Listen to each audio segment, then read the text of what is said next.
Assalamualaikum warahmatullahi wabarakatuh. Innal hamdalillah nahmaduhu wa nasta'inuhu wa nastaghfiruh wa na'udzu billahi min shururi anfusina wa min sayyiati a'malina. Man yahdihillahu fala mudilla lahu wa man yudlil fala hadiya lahu. Asyhadu an la ilaha illallah wahdahu la syarika lahu wa asyhadu anna Muhammadan 'abduhu wa rasuluh. Allahumma shalli 'ala Muhammad wa ala alihi wa sahbihi wa man tabi'ahum bi ihsanin ila yaumiddin. Baik ikhwan dan akhwat, Bapak-bapak dan Ibu yang dimuliakan oleh Allah Subhanahu wa taala. Kembali kita melanjutkan murojaah dari kitab tauhid kita, yang mana pada pertemuan sebelumnya kita telah sampai pada pembahasan tentang sabar. Pembahasan tentang sabar pertemuan sebelumnya ya. Yang mana sabar ini sangat dibutuhkan untuk kita semuanya dalam menjalani kehidupan di dunia ini. Dalam menjalani kehidupan ini, sabar ini sangat dibutuhkan sekali ya. Dan pada pertemuan kali ini kita akan membahas insyaallah dengan izin Allah, yaitu pembahasan tentang bab riya. Bab majaa fir riya. Ini pembahasan tentang riya. Apa itu riya? Dan insyaallah malam ini kita akan membahas sekalian tentang pembahasan sum'ah, riya dan sum'ah.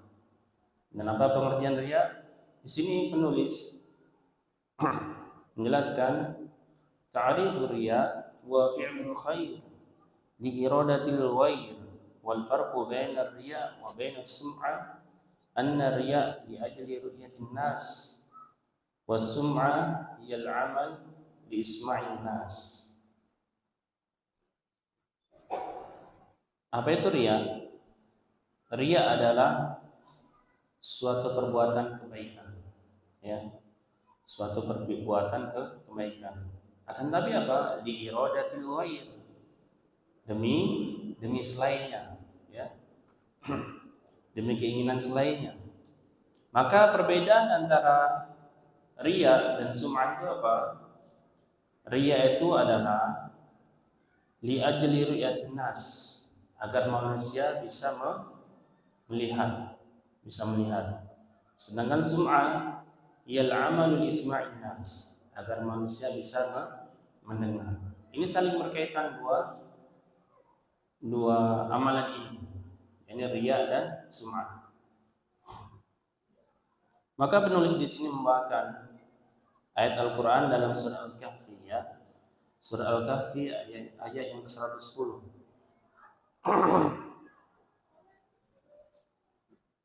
Allah Subhanahu wa taala berfirman, "Qul innama ana basharun mithlukum yuha ilayya annama ilahukum ilahu wahid. Faman kana yarju liqa'a rabbih falyamal 'amalan shalihan wa la yusyrik bi'ibadati rabbih ahadan." Ayat ini menjelaskan bahwasanya Allah mengatakan, katakanlah Muhammad, sesungguhnya aku adalah manusia seperti kalian yang diberikan wahyu kepadaku, dan ketahuilah bahwasanya ilahukum ilahu wahid. Rabb kalian adalah Rabb yang satu. Maka barang siapa mengharapkan pertemuan dengan Rabbnya, takut atas azab Allah, falyamal amalan shalihan, maka dia berbuat atau beramal amalan yang saleh, amalan yang baik. Wala yusyrik bi'ibadati rabbi ahadan, dan dia tidak menyekutukan dalam beribadah kepada Allah itu dengan sesuatu apapun.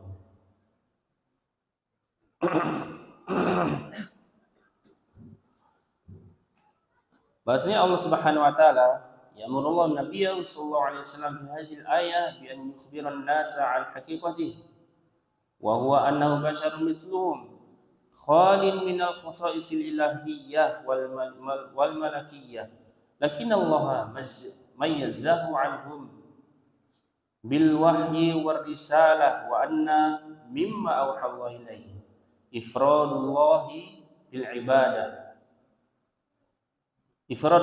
ibadah wa anna man khafa liqa Allah yaumil qiyamah wa raja'a thawabahu fa inna 'alaihi an yukhlisa al-'amala lillahi wahdah mutabi'an bihi rasulahu sallallahu alaihi wasallam.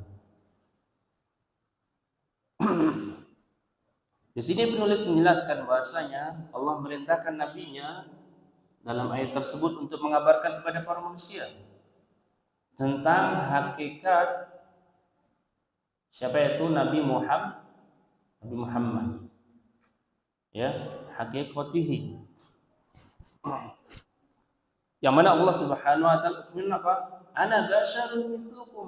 Apa hakikat Nabi Muhammad? Basyar. Apa itu? Manusia seperti kalian. Ya. Maksudnya apa? Ini menjelaskan dalam tafsir juga menjelaskan bahasanya. Ibnu Katsir menjelaskan ayat ini menerangkan bahasanya Nabi Muhammad itu manusia seperti kalian juga. Tidak mengetahui yang telah lalu, yang telah lalu, yang gaib dan juga yang akan datang. Yang telah lalunya apa? Ini karena sebelumnya dalam ayat ini, dalam surat ini menjelaskan tentang Ashabul Kahfi dan juga Dzulqarnain ya. Ini. Kemudian Allah menjelaskan di sini beliau seperti manusia seperti kalian. Akan tapi yang menjadi pembeda apa? Yuha ilayya. Beliau diberikan wahyu ya. Wa huwa annahu basyarun mithluhum khalin minal khusai'is lillahiyyah. Beliau sallallahu alaihi wasallam itu manusia seperti biasa. Dia tidak mempunyai kekhususan ilahiyah. Apa itu kekhususan ilahiyah? Kekhususan ilahiyah itu yang bisa disembah, ya, bisa disembah. Maksudnya apa? Bisa menghidupkan, bisa mematikan dan lain sebagainya dari kekhususan Allah Subhanahu wa taala. Ya. Akan tetapi, nah sini yuha ilayya. Akan tetapi Allah membedakan antara Nabi Muhammad dengan selainnya itu dengan wahyu dan risalah. Wahyu dan risalah. Yaitu apa risalahnya? Ifradullahi bil ibadah, yaitu mengesahkan Allah dalam beribadah. Ya, apa itu ibadah? Kita ulang lagi. Pelajaran semakin kita ulang maka semakin ingat, kita semakin nempel dan kita semakin kuat.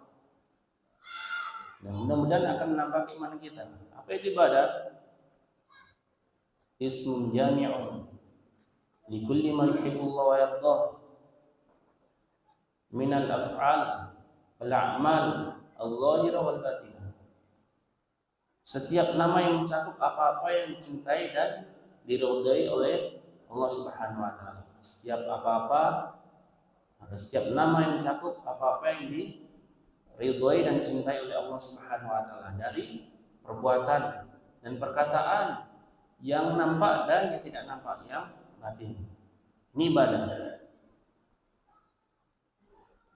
Maka para nabi dan para rasul diperintahkan untuk mengesahkan Allah semata dalam beribadah, ya. Maka faman kana yarju liqa rabbih, maka barang siapa yang mengharapkan pertemuan dengan Rabb-nya, yaitu takut dengan pertemuan Allah pada hari kiamat, maka dia akan melakukan apa? Amalan soleh. Diperintahkan untuk apa? Beramal soleh, ya. Wala yusyrik bi ibadati rabbih ahada, dan dia tidak menyekutukan dalam beribadah kepada Allah itu amalnya itu dengan sesuatu apapun. Ya. Lalu apa kaitannya dengan pembahasan ini, ayat tersebut? Apa kaitannya? Maka kaitannya haitsu dallatil ayat karimah ala anna al-amal la yuqbal illa idza kana khaliyan min asy-syirki wa min asy-syirki wa min ar-riya. Haitana ayat tersebut dengan tauhid. Pembahasan tauhid adalah ayat yang mulia ini menunjukkan apa? Bahasanya amalan itu tidak diterima kecuali dia harus terbebas dari kesyirikan. Di antara kesyirikan itu apa? Riya.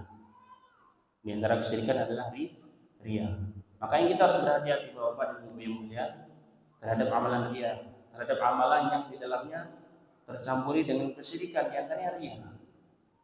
Riyanya adalah ingin amalan kita disebut-sebut. Maksudnya dilihat orang, atau sum'ah ingin disebut-sebut oleh orang. Ya.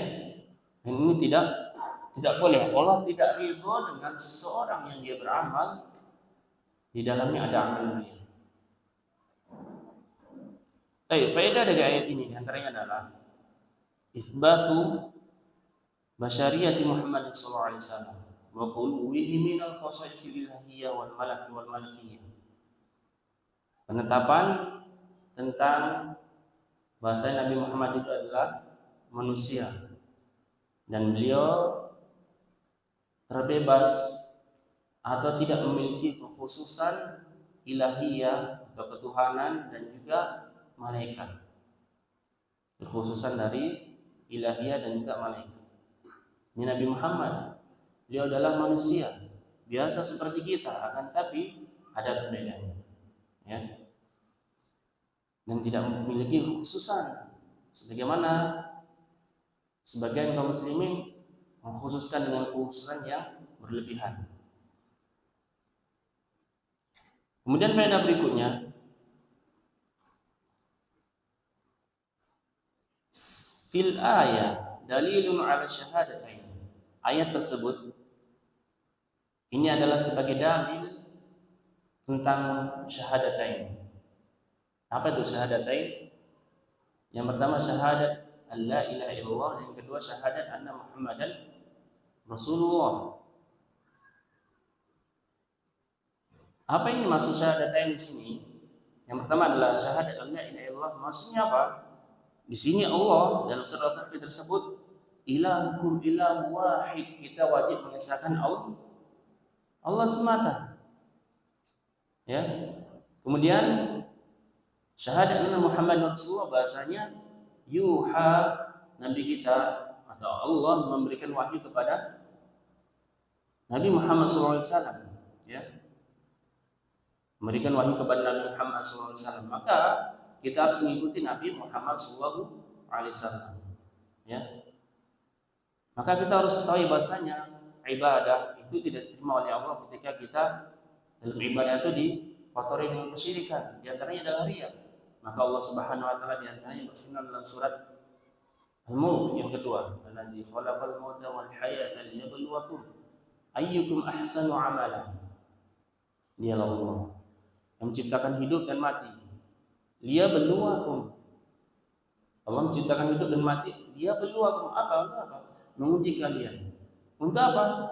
Ayyukum ahsanu amala.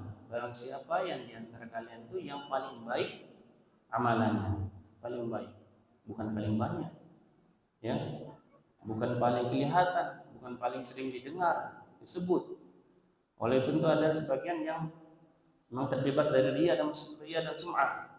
Apa itu ahsanu amala? Amal yang paling baik itu apa kata Fadil bin akhlasu wa aswabu, paling ikhlas dan paling mengikuti sunnah Nabi Muhammad SAW.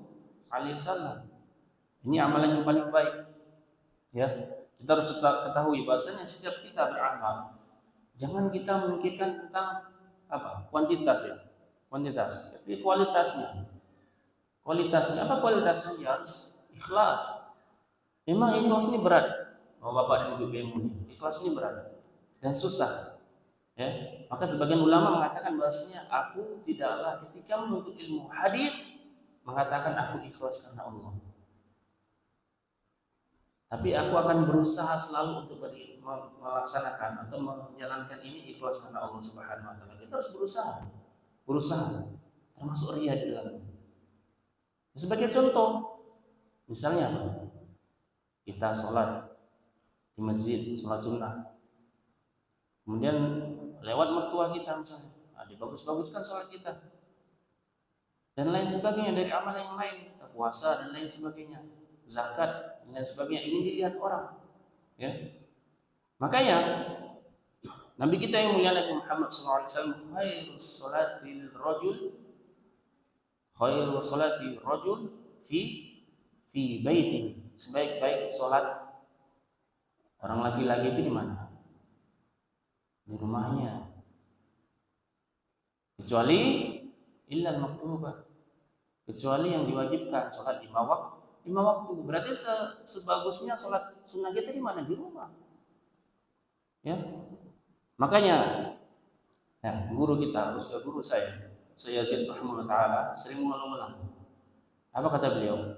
Beliau menukil berkata dari Ibnu Rajab Al-Hambali, "Uktum hasanatika kama taktum sayyi'atika." Tutup kebaikanmu sebagaimana engkau menutup keburukanmu.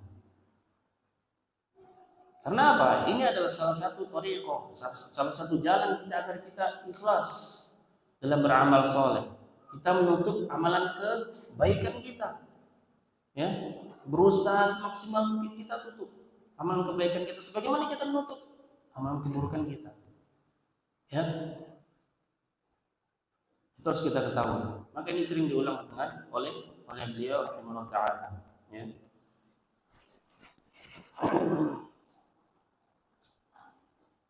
Baik. Kemudian faedah berikutnya, anna tauhid alladhi ja'a bi nabiyyina sallallahu alaihi wasallam huwa tauhidul uluhiyyah, amma tauhidur rububiyyah fa innal kuffara lam yunkiru. Bahasanya tauhid yang dibawa oleh Nabi kita Nabi Muhammad SAW adalah tauhid uluhiyah. Apa itu? Mengesahkan Allah semata, ya, bukan tauhid atau mengkhususkan tauhid rububiyah. Ini tauhid tentang bahasanya Allah menciptakan alam semesta dan yang mengaturnya. Karena apa? Tauhid rububiyah ini bahkan orang kafir pun mengakui. Kemudian yang keempat, anna syarta qabulil amal al-ikhlas lillahi wal mutaba'at li Rasulillah sallallahu alaihi wasallam. Faedah berikutnya, syarat diterimanya amal kita ikhlas, mengharapkan wajah Allah dan mengikuti contoh Nabi kita Nabi Muhammad SAW. Ini harus kita camkan dalam diri kita, dalam setiap ibadah kita, dalam setiap aktivitas kita, ya. Bahkan pemahaman kita harus camkan dalam diri anak didik kita juga. Bahkan saya sering mengulang-ulang ketika mengajarkan suatu amalan ke anak didik saya, di anak kita di sini, zikir siapa yang merintahkan? Nabi Muhammad. Ketika ada orang berzikir la ilaha illallah mengkhususkan 1000 kali, diterima enggak? Boleh enggak? Enggak. Gampang seperti itu, ya. Itu gampang karena kita harus ikhlas mengharapkan wajah Allah semata dan mengikuti contoh Nabi kita Muhammad sallallahu alaihi wasallam, ya. Dan satu lagi yang harus kita ketahui dalam kita beramal adalah sesuai dengan pemahaman para sahabat, para salafus saleh, ya. Ini harus kita camkan dalam diri kita, ya. Kemudian faedah berikutnya, fil ayah raddun ala man yastasfi'u bis salihin, ya anna al-ayah ammat fi nafyiha wa lam tasdathni ahadan. Ayat ini sebagai bantahan kepada orang yang dia meminta syafaat kepada orang-orang soleh, ya. Ini ayat ini sebagai bantahan bagi orang-orang yang minta syafaat kepada orang soleh. Karena ayat ini adalah umum untuk menafikan atau meniadakan syafaat bagi orang soleh yang sudah meninggal. Tidak ada pengecualian. Walam tasni ahadan. Tidak ada pengecualian. Karena apa? Ya, Nabi kita ketika sudah meninggal, ya tidak boleh kita berdoa untuk minta kepada Nabi. Ya Nabi, ya Nabi. Atau kepada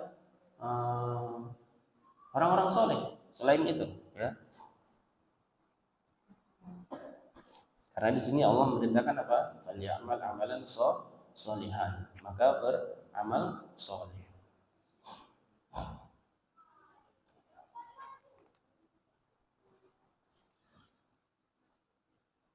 Kemudian hadis dari Abu Hurairah, qala Rasulullah sallallahu alaihi wasallam, Allah tabaraka wa ta'ala anna syuraka yani syirki.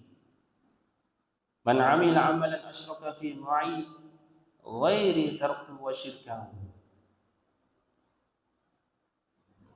Bahasanya beliau berkata, Rasulullah SAW bersabda, Allah Subhanahu wa taala berkata. Berarti ini hadis apa? Hadis qudsi. Allah Subhanahu wa taala berkata, ana anasyuruka yani syirki. Aku adalah zat yang kaya dari kesyirikan. Maksudnya apa? Aku yang adalah zat dari yang kaya dari kesyirikan, tidak membutuhkan sekutu, ya. Serikat. Man amila amalan asyraka fi ma'i ghairi taraktu wa syirkahu. Maka barang siapa beramal suatu amalan, dia menyekutukanku dengan selainku, aku meninggalkan dia dengan sekutunya tersebut, yang mana dia bersekutu dengannya.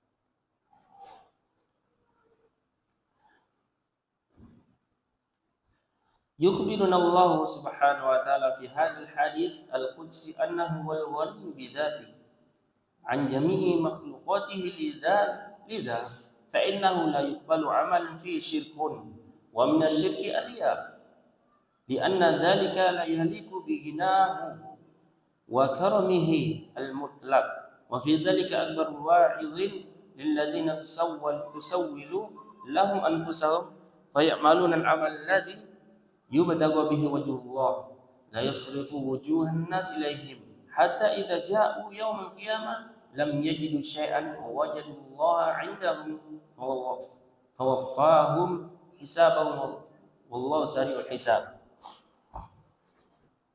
Bahasanya Allah Subhanahu wa taala mengabarkan dalam hadis kursi tersebut,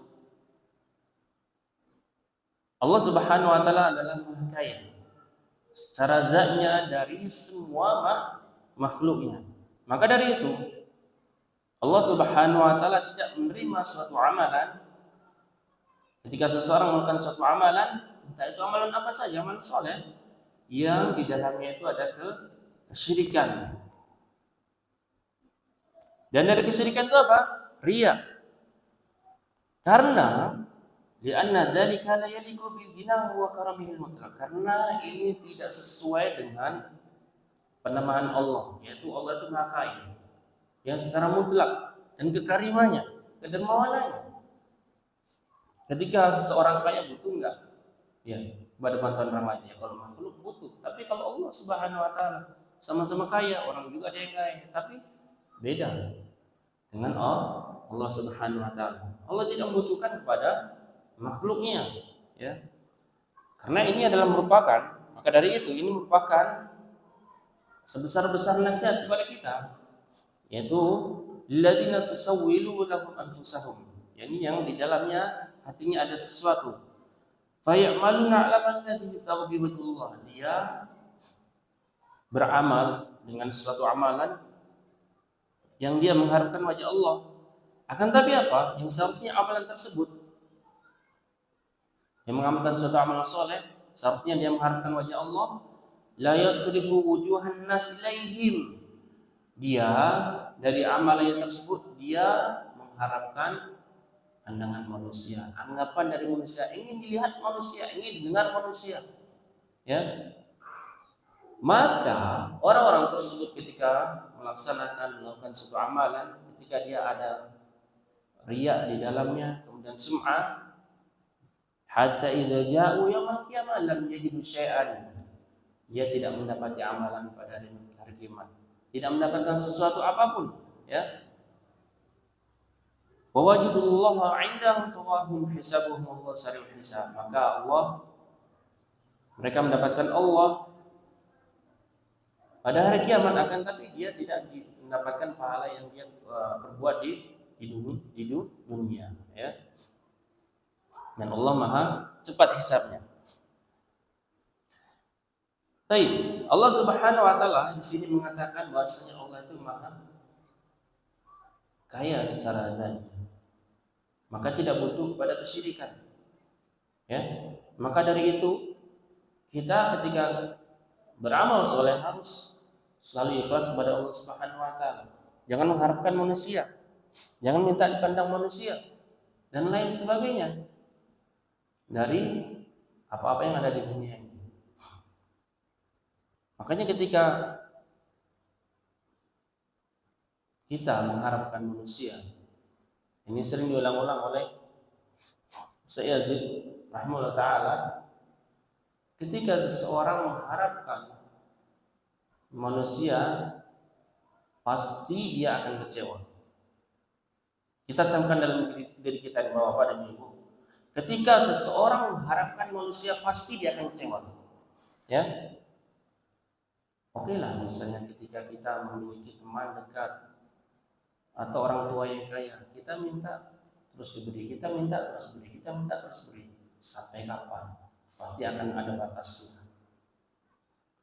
Makanya beliau mengatakan, ketika kita mengharap kepada manusia pasti kita akan kecewa. Tapi ketika kita minta kepada Allah, selamanya Allah tidak akan mengecewakan. Ketika kita berdoa kepada Allah, selamanya Allah tidak akan membatalkan, tidak akan menolak doa kita, permintaan kita. Yakin, ya, seyakin-yakinnya. Pasti itu. Setiap permintaan kita kepada Allah tidak akan ada yang ditolak oleh Allah selama itu permintaan kebaikan. Tapi ketika kita minta kepada manusia, sampai kapan? Bahkan kepada orang tua kita sendiri, misalnya orang tua kita kaya raya pun, pasti ada saatnya dia akan menolak, tidak akan menuruti. Tapi ketika kita minta kepada Allah, pasti dikabulkan. Ya, itu kita harus ingat. Makanya Allah Subhanahu wa taala Maha Kaya, tidak butuh kepada syirikan. Makanya kita jangan berdoa kepada selain Allah, jangan beribadah kepada Allah. Di sisi lain juga beribadah kepada selain Allah Subhanahu wa taala. Maka Allah akan meninggalkan orang-orang yang beribadah bersama Allah, tapi bersama dengan selain Allah juga bersama sekutunya. Baik itu sekutu yang disembah itu apa? Orang soleh, malaikat, kemudian apa lagi? Pohon, batu, matahari, bulan, dan bintang sebagainya. Ini akan ditinggalkan. Tinggalkan, tidak diurus, kecuali Nabi. Ya, tentunya Nabi akan diurus oleh Allah Subhanahu wa taala. Maka faedah dari hadis ini antaranya adalah sifatul ghani al-mutlaq lillah, yaitu penetapan sifat kaya secara mutlak milik Allah Subhanahu wa taala. Kemudian faedah berikutnya, Allah tidak menerima sebuah amalan kecuali dia harus ikhlas karena Allah semata.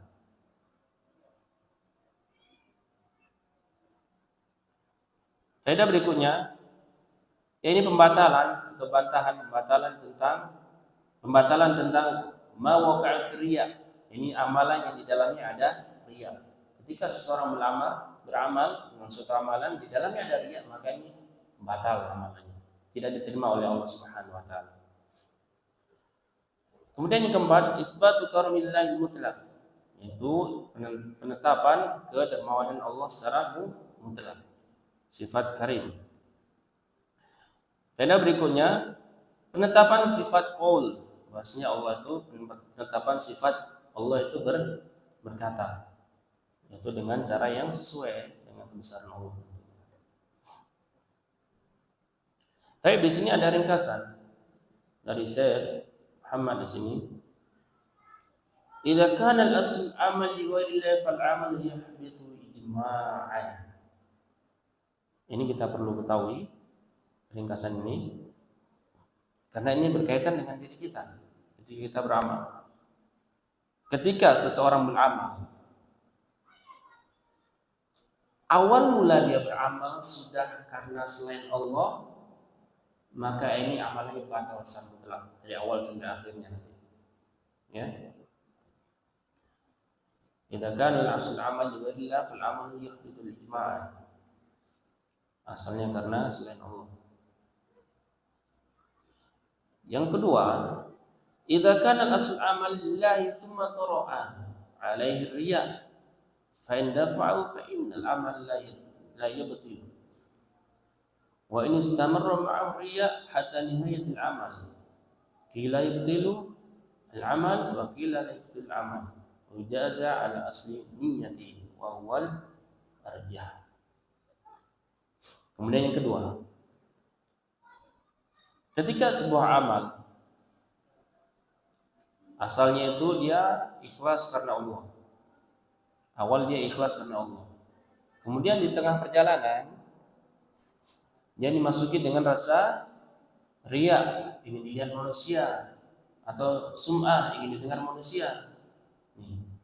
Ketika suatu amal dia ikhlas pertamanya karena Allah, kemudian di tengah perjalanan dia merasa riya, maka dia berusaha untuk menolak hal tersebut, maksudnya berusaha untuk menghilangkan keriaan tersebut, maka ini tidak membatalkan amal. Wa in istamara ma'u riya hatta nihayatihi, walaupun sampai riya tersebut sampai terasa sampai akhir amalannya, ini tidak membatalkan. Ya, walaupun di sebagian pendapat ulama mengatakan masih amalannya batal. Ya. Akan tapi yang di sini dikatakan oleh Muhammad wal arjah, yang paling rajih itu dia amalannya tidak batal dan dia diberikan ganjaran atas niat tersebut. Akan tapi yang inti dari pembahasannya adalah kita harus berhati-hati dari amalan yang di dalamnya ada riya. Pasti Allah tidak akan menerimanya. Kemudian yang hadis yang terakhir, An Abi Sa'id al-Khudri marfu'an, "Ala ukhbirukum bima huwa akhafu 'alaikum 'indi min al-Masih ad-Dajjal?" Qala qulna bala ya Rasulullah. Faqala asy-syirkul khafi an yaquma ar-rajul yusalli fa yuzajjinu salatahu lima yara min nadhri rajulin. Rawahu Ahmad. Dari Abu Sa'id al-Khudri, hadis ini marfu' sampai ke Rasulullah. Beliau mengatakan, "Ala ukhbirukum bima huwa akhwafu 'alaikum 'indi min al-Masih ad-Dajjal?" Nabi kita mengatakan, "Maukah aku kabarkan kepada kalian yang paling aku takuti atas kalian itu pada diriku daripada Al-Masih, yakni Dajjal?" Qala qulna bala. Mau. Para sahabat berkata mau. Kemudian Rasulullah mengatakan, "Faqala asyirkul khafi," yaitu syirik tersembunyi. Apa itu syirik tersembunyi? Dia mengatakan ayyakuma rajul yusalli. Seseorang dia berdiri melakukan suatu salat. Maka dan dia menghiasi salatnya, membaguskan salatnya. Untuk apa? Untuk dilihat orang lain. Ya.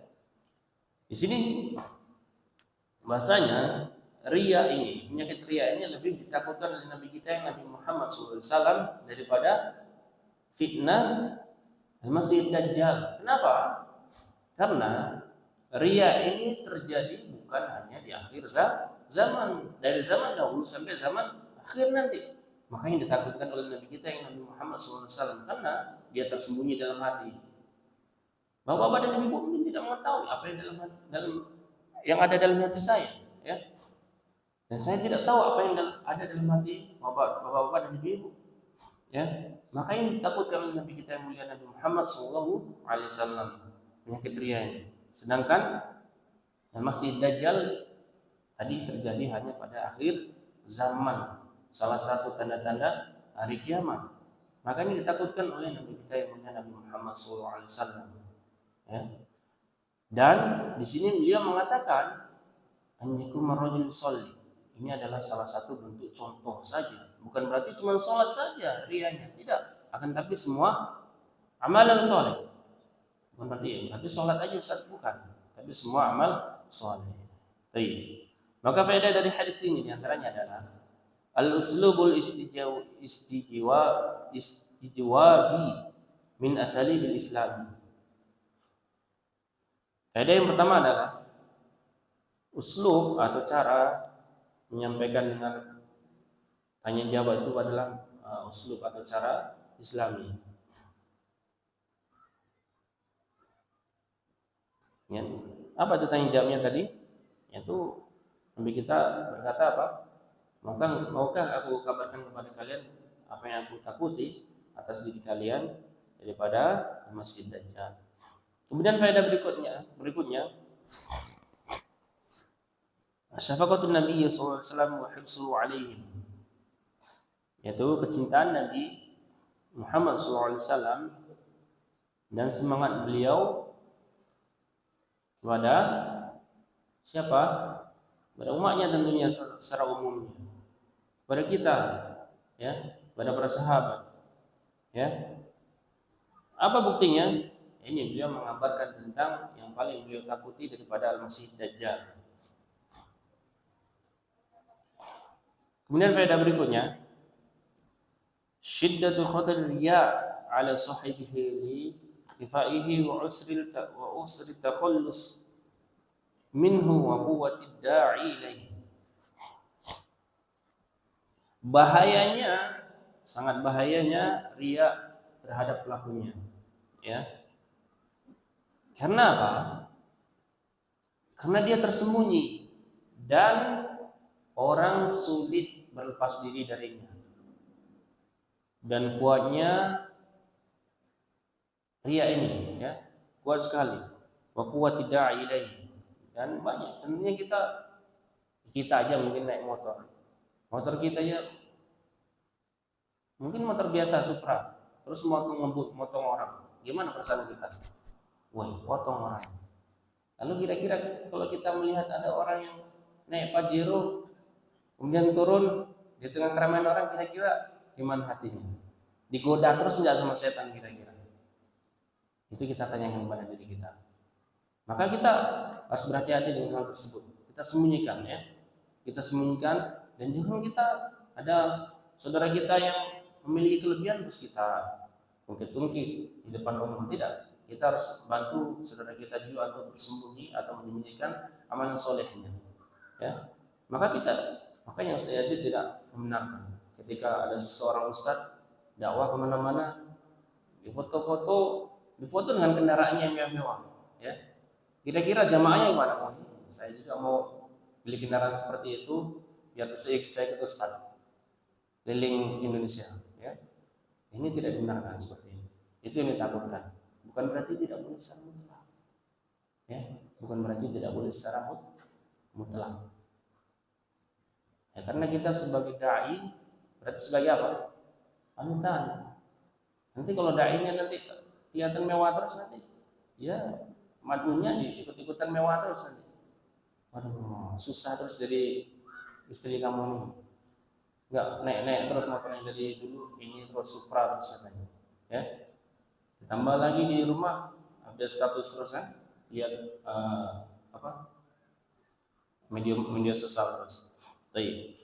Ini sekedar tambahan saja. Kemudian faedah terakhir, bainu khataril Masihid Dajjal wa tahdhir minhu. Ini penjelasan tentang bahayanya Dajjal dan peringatan dari bahaya Dajjal. Baik.